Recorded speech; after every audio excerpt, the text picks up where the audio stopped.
I'm Hector Velazquez. I'm in CS 124. So I'm going to be showing you my function that I added to our MP that we're already working on. What I added is a rate my spot function.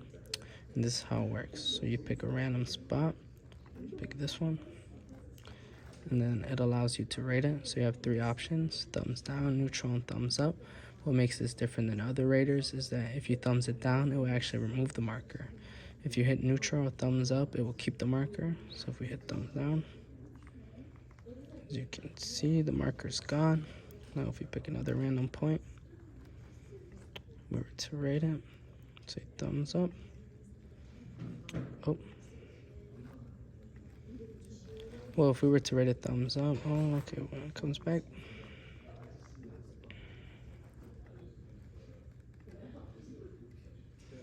Then we're allowed to keep the marker. So this was very, there were some parts that were actually very hard. One thing I struggled with mainly was making it so that you had to pick an actual point besides of just rating it randomly. So what I did for that is I made this little if-else statement where a place had to be chosen in order for you to pick an option between thumbs up, thumbs down, or neutral. So this is the code I ran. This is the code I made. This was the intent I made so that you can actually press it.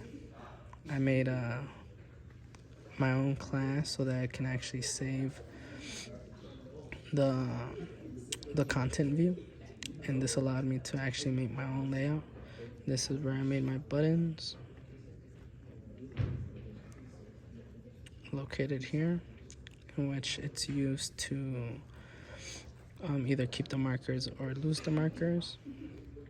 So it's there, neutral, kept the marker too. Some sites I used were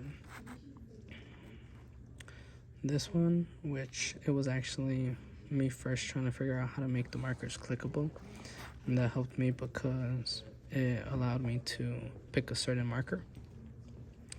This one also allowed me to make my own buttons. This actually was the most useful thing because it was the main part of my code, and I also used some other things like the styling of the buttons to make it look a certain way. Remove marker helped me a lot too because it was also a main function in my code, and I was able to remove the markers with this. I also looked up different things like how to make a button bigger or how to align it correctly. So overall, this was a very fun MP, and I'm glad I was able to come out with something like this. It wasn't my original idea. Unfortunately, my original idea was too hard. I wasn't able to figure it out. So I hope you enjoyed my code.